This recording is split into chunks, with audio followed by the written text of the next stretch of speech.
This Brian Flores story is way too fascinating, way too complex to not have the godfather of the sports cubicle. He is the one and the only Chicago sports media legend from the Rewind Sports 60. It is Jerry Riles joining us here on the sports cubicle with Devin Tingle, Mike Mercado, Paul Chivari, and the marvelous one, Dan Marver. Godfather, Jerry, how are you, buddy?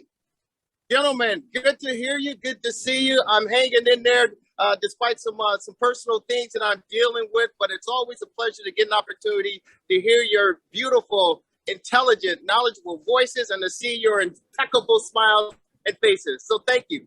And we love it. You are a true man of the people here in the greatest city in the world, Chicago, IL. And while we are all having fun, as we always reunite to talk with one another, I think this is a serious subject matter. We've talked about it the entire episode, this edition of the Sports Cubicle. And it's this Brian Flores situation, Jerry. I was telling the boys earlier, as a Latin man, seeing only Chico in the league right now, but seeing the league so desperately, trying to get to Mexico City, trying to get that economy, that money. And then you look in the NFL, how 70% of players are black, and yet one black head coach. And then we see this sham interview, this Rooney Rule thing. And you have covered the sport. You love the sport, but you also care about the people. Jerry, I know you must be frustrated, or at the very least as confused as we are here. Your thoughts when you saw the Brian Flores story break? Well, you know what? It was disappointing, no question about it, just like many of us who heard the news and witnessed the behind-the-scenes antics that took place. Not surprising, to be honest with you. Not surprising, but still shocking and a little disturbing and disappointing, because we're talking about living in the year of 2022. And we've all been through this pandemic and we're still trying to survive and get past it. But the unfortunate thing is that we're talking about race relations, systemic racism in a multi-billion-dollar industry, that being the National Football League. And it's not surprising to hear that there's only one African-American coach in the entire league. And for us to still be talking about this and this becoming an issue is just very sad, very disappointing, not only from a sports perspective, but from a human perspective. And it's going to be challenging, because a lot of these owners and all of these organizations are coming out and saying that the allegations placed upon them by Flores is just defamatory and it's just wrong, and it did not happen. And I'm here to tell you, where there's smoke, there's fire. And you certainly have to investigate this. You certainly have to look at it, because again, in 2022, if you only can account for one African-American head coach, as you stated, 70% or more of the players in the National Football League are African-American players, you've got to have the representation. And that's a discredit to the league. It's a discredit to the coaches, it's discredit to the executives, and it's discredit to this great nation that we live in. It's so frustrating, Jerry. And I mentioned to Devin and Paul on an earlier segment how they use keywords, right? There can only be offensive geniuses when they look like Sean McVay or they look like Kyle Shanahan. But in order for a black coach to be able to connect with the team, he needs to be able to relate to them, right? Or he needs to be able to have a special way of putting a defense together, making a culture. These are all keywords that they use. But Dev, we have the Godfather here. You hear the passion and obviously the greatness that he has brought covering the sport, and also being a shepherd for young talent, a lot of people of color, women in Jerry Riles. What do you have for the Godfather? I was going to say, it's kind of funny, Jerry, with, you see the NFL last year, they preached the whole end violence, end racism, we support BLM. And to see, it's like, oh, there's Brian Flores come out here being like, hey, you guys are doing a lot of discrimination here. And I think the biggest thing with me with this whole case was the accusing of $100,000 per loss. Now, Jerry, you've been watching this sport and you've been in the NFL scene longer than I have. Tanking's been around for so many years, but has it ever come out to a point where it's like, you think that there's been bribery onto the coaches and even the players saying, we want you guys to lose so we can get the number one draft pick? Do you feel that could have led even more to Brian Flores being, you know what, I'm done here. If you guys not only are going to make me one of the few black coaches, but make it so I'm purposely terrible? Devin, you bring up a great point, because that's something that really, despite the fact that there's discrimination or, there's elimination of African-American head coaches in the National Football League, when you talk about an owner asking a head coach to tank games, to go on vacation, we're going to give you $100,000 per game that you lose because we don't want to succeed.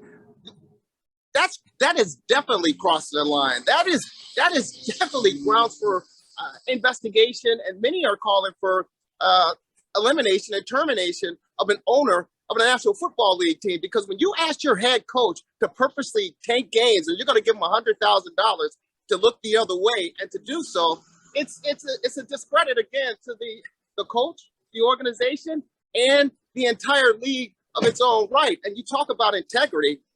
God bless Flores for having the integrity to say, no, I'm not going to do that. Now, I don't know if they're true or not, but the fact that he wants to put it out there publicly and say that he was offered $100,000 to tank games is inexcusable, irresponsible, and many are calling for ownership to step down because it's just unethical as far as the sport is concerned and as far as the league is concerned.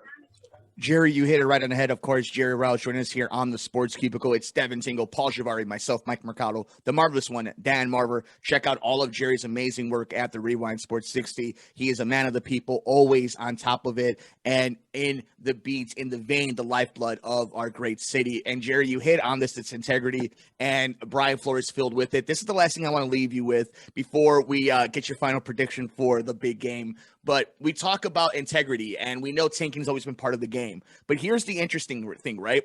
Let's say Brian Flores does go along with it. By the way, Stephen Ross has a stake on the Action Network, which is in legal gambling, which, this may have some legality behind it. So that's something we need to keep our eye on. But Brian Flores, let's say he does tank. Let's say they do get Burrow, or like they wanted, they tank for Tua.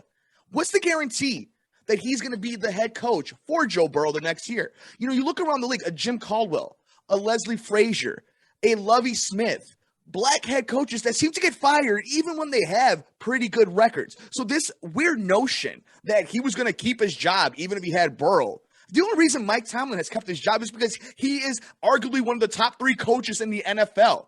So think about what it takes for a black head coach to succeed in the NFL.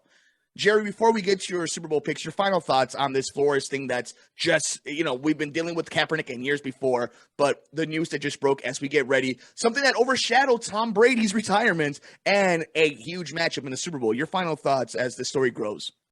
Well, Tom Brady is fantastic. He is the GOAT of all GOATs. And if you guys know me, if you've been following me, I love the GOAT of all GOATs. That, of course, MJ, Michael Jeffrey Jordan of the Chicago Bulls. He is the GOAT of all GOATs. But I got to tell you, with the success, with the resume, with the work ethic that Tom Brady has put into his craft and brought to the National Football League at a very high level, and at the age that he's reached, he is certainly right there with Michael Jordan as the GOAT of GOAT. And whatever you think, whatever you say, whatever you believe, and he's a guy that went up to that school up north because the Ohio State Buckeyes, we're known for championship, but that guy up north to get the opportunity as a quarterback for the New England Patriots 22 years ago after Bledsoe goes down with a horrific injury and never turn that seat over, and to amass the success that he's done and over an illustrious career, you've got to take your hat off to the GOAT. That, of course, Tom Brady. As far as the big game is concerned, what a big game. Honestly, guys, I don't want to predict anything because it's just very difficult to predict it. I didn't predict these two teams to be there, to be honest with you. Maybe the Los Rams to be there, but the way the past 2 weeks of football that we've seen in the National Football League, unbelievable. Storybook record performances, outstanding. So it's hard to really predict the winner for the Super Bowl 56 coming up in a couple of weeks or so, but I'm just hoping that it lives up to the max and the excitement that we've been blessed to witness and enjoy over the past couple of weeks. And before I let you guys go, and I do, it's always a pleasure and honor to be on with you. You guys do a fantastic job. But I have to say to you, Stephen A. Smith, First Take, ESPN, said earlier this week that there needs to be more minority/black ownership in the National Football League. And I totally agree with them, because the only way to break that glass ceiling, the only way to eliminate systemic or begin to eliminate systemic racism is by having representatives. And I say here to our Chicago Bears, congratulations on hiring Ryan Poles as the first GM, African-American GM for the franchise. Congratulations to you. Congratulations on Matt Eberflus being our head coach. But the Bears, if they really wanted to show ending racism and equality across the board, they would have hired, as you said, Mercado, a Leslie Frazier.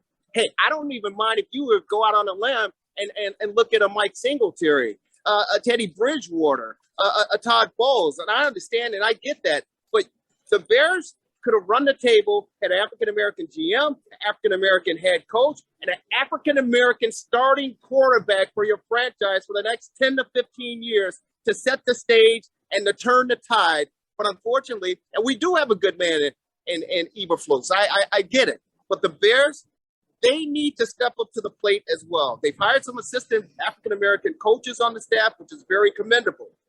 But what the Bears need to do, and I've been carrying this flag and tooting this horn for the past couple years, they need to offer Walter Payton's family, Eddie Payton, Brittany Payton, Jared Payton, Connie Payton, 1% ownership of the storybook franchise, the Chicago Bears, to have some minority representation ownership-wise. Just a measly 1%, you're worth $4 to $5 billion. What Walter Payton means to the franchise, what he means to the city, what he means to the sports, that's the least that the Bears organization can do. 1% ownership for the Walter Payton family estate. That's it. We love you, Jerry. You're the absolute best. The city loves you. And we thank you. We make a promise on Sports from the Couch, on the Sports Cubicle, on the Rewind Sports 60, all over the place, on Roku, on YouTube, wherever you get your favorite podcast, that we will have these conversations, that we will not be afraid to have these conversations, and that I want to thank not only Jerry for being not only a great representative in our industry, but opening the door for many people, for allowing a light-skinned Latino man to be able to have a platform and to be given an opportunity. And then to my Caucasian brothers in Paul, Marver, and Devin, who are willing to have these conversations with us and be open about it. Jerry, thank you so much. We appreciate it. You're the man. Thank you so much for joining us here on this edition of the Sports Cubicle with Paul Chivari, Devin Tingle, Dan Marver, myself, Mike Mercado. Jerry, the last word for your people in Chicago. Hey, man, the reason I'm out here, I'm in the great Andersonville neighborhood in the great city of Chicago. And the reason I'm outside, fellas, is because it's 24 degrees out February 4th, Friday. This is bear weather, and I'm bearing down. Still, the fact that the Bears have made a transition and turned the corner, we love our team. We love our Bears. Go Bears.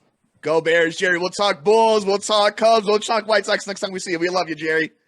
Keep it up, guys. You're doing a fantastic job. God bless you. Thank you, Jerry.